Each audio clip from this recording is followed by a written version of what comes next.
మహాభారతం గురించి తెలిసిన వారికి తప్పకుండా దుర్యోధనుడు గురించి కూడా తెలిసే ఉంటుంది. దుర్యోధనుడు అనగానే దుష్టత్వానికి ప్రతీకగా నిలిచే పాత్ర గుర్తుకు వస్తుంది. దుర్యోధనుడు అనగానే అతి భయంకరుడు, నీచుడు, దుర్మార్గుడు, ఎత్తుకు పై ఎత్తులు వేసే దుష్టుడిగా చెప్పుకుంటారు. అధికారం కోసం ఎంతటికైనా తెగించే దుర్మార్గం గుర్తుకు వస్తుంది. మరికొందరేమో దుర్యోధనుడిని స్నేహానికి, అభిమానానికి ప్రతీకగా భావిస్తారు. అయినా కూడా ఆయన్ని కూడా దేవుడిగా కొలుస్తారు. అయితే దుర్యోధనుడు ఎంతటి దుష్టుడైనా ఆయనకు ఓ ఆలయం ఉందంటే ఆశ్చర్యం కలగక మానదు. మరి ఆ ఆలయం ఎక్కడ ఉంది, అక్కడి ప్రజలు దేవుడిగా ఎందుకు పూజిస్తున్నారన్న విషయాల గురించి ఇప్పుడు మనం తెలుసుకుందాం. కేరళ రాష్ట్రంలోని కొల్లం జిల్లాకి కొన్ని కిలోమీటర్ల దూరంలో పోరువళి గ్రామంలో మలనాడు అనే ప్రాంతంలో ఒక ఆలయాన్ని నిర్మింపబడింది. అదే పెరువిరుతి మలనాడ గుడి. మలనాడు కొండ మీదే ఈ దుర్యోధనుడి ఆలయం ఉంది. ఈ కొండను మలనాడ అని పిలుస్తారు. మలనాడ అంటే ఆలయం ఉన్న కొండ అని అర్థం.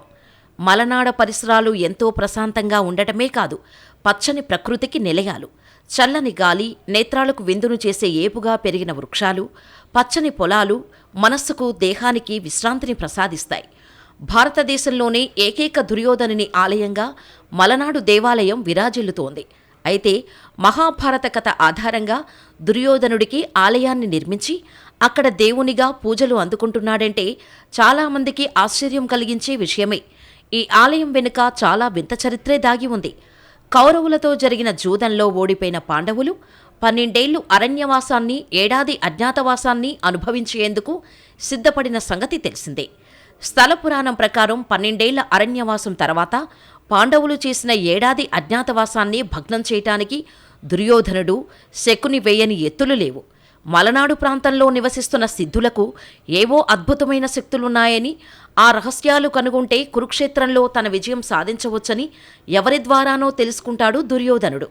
దాంతో జిత్తులమారి మామ అయిన శకునిని వెంటపెట్టుకుని సిద్ధుల్ని వెతుకుతూ కేరళలోని మలనాడు ప్రాంతానికి చేరుకున్నాక అలసిపోయి అక్కడే సేద తీరుతుండగా వారిద్దరికీ అక్కడి స్థానికులైన కురువలు స్వాగతం పలికి చల్లటి కొబ్బరి కళ్ళుతో దాహం తీర్చారు.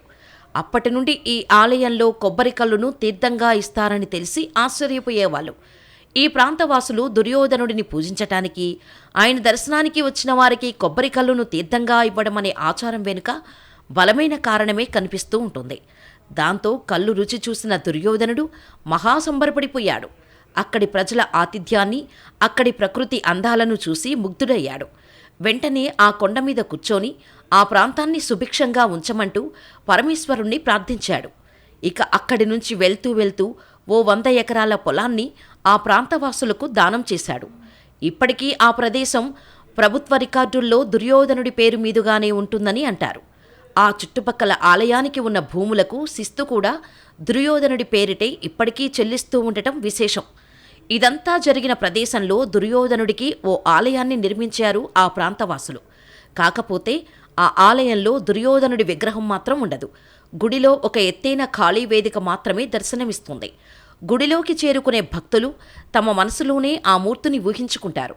ఈ ఆలయంలోని కురవ అనే కులానికి చెందినవారు మాత్రమే పూజారులుగా సాగటం మరో విచిత్రం. దుర్యోధనుడికి కళ్ళును అందించిన వృద్ధురాలు కురవ స్త్రీ కావటంతో ఈ ఆచారం మొదలై ఉంటుంది. తరతరాలుగా ఇక్కడి భక్తులు తమ ఆయురారోగ్యాలని, పంట పొలాలను కాపాడే దేవుడిగా దుర్యోధనుణ్ణి నిత్యపూజలతో కొలుస్తుంటారు. కేరళ కళా సంస్కృతి, నిర్మాణ శైలిలో ఆలయ ప్రధాన ద్వారాన్ని నిర్మించారు. ఆకాశమే పైకప్పుగా సప్తవర్ణ రంజిత పుష్పాలు, తలుకులీనే గొడుగులతో ఆలయం ఎంతో అందంగా అలంకరించి ఉంటుంది.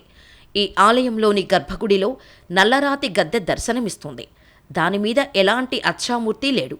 ఆ గద్దె దుర్యోధనుని సింహాసనంగా, దానిమీదే ఆయన ఆసీనులే ఉన్నారన్న భావనతో భక్తులు పూజిస్తారు. ఈ గుడిలో ఉపదేవతలుగా కొలువై ఉన్నదెవరో తెలిస్తే మీరు ఆశ్చర్యపోతారు. ఇంతకు ఎవరో తెలుసా? దుర్యోధనుడి భార్య భానుమతి, అతడి తల్లి గాంధారి, సోదరి దుస్సల, గురువు ద్రోణుడు, ఆప్తమిత్రుడు కర్ణుడు. మలనాడికి ప్రతిరోజు భక్తులు వస్తూనే ఉంటారు. కానీ మార్చిలో జరిగే కెట్టుకజ లేదా మలక్కడ ఉత్సవానికి మాత్రం రాష్ట్రం నలుమూలల నుంచి లక్షలాది మంది జనం వస్తారు. మన బోనాల సందర్భంగా ఎలాగైతే వెదురుతో తొట్టెలు చేస్తామో అలాగే 100 అడుగుల ఎత్తున అలంకరణలు చేసి వాటిని భుజాన మోస్తారు. ఉత్తర భారతంలో అక్కడక్కడా దుర్యోధనుడిని ఆరాధించే ప్రజలు కనిపిస్తారు. కానీ దక్షిణ భారతదేశంలో మాత్రం బహుశా ఈ ఒక్క ప్రదేశంలోనే ఆయన పూజ కనిపిస్తుంది. కేరళలో ముఖ్య పట్టణమైన అడోర్ నుంచి ఈ దేవాలయం కేవలం 25 కిలోమీటర్ల దూరంలో ఉంటుంది. విమాన మార్గం. పొరువలికి సమీప విమానాశ్రయం త్రివేంద్రంకు 88 కిలోమీటర్ల దూరంలో ఉంది. మీరు త్రివేంద్రంకు నేరుగా విమానంలో వెళ్ళవచ్చు. ఆపై అక్కడి నుండి పొరువలికి క్యాబ్ లేదా బస్సు ద్వారా చేరుకోవచ్చు. రైలు మార్గం. కొల్లాంకు నేరుగా రైల్వే జంక్షన్ ఉంది. అక్కడి నుండి క్యాబ్ లేదా బస్సు ద్వారా పొరువలి చేరుకోవటానికి ఉత్తమ మార్గం. పొరువలిలోని ఆలయానికి మరియు కొల్లంలోని రైల్వే స్టేషన్కు మధ్య దూరం 34 కిలోమీటర్లు. రోడ్డు మార్గం. పొరువలి యొక్క కుగ్రామానికి అన్ని ఇతర నగరాలు, పట్టణాల నుండి బస్సు మార్గం ఉంది. కాబట్టి బస్సు మార్గం ద్వారా కూడా సులభంగా చేరుకోవచ్చు.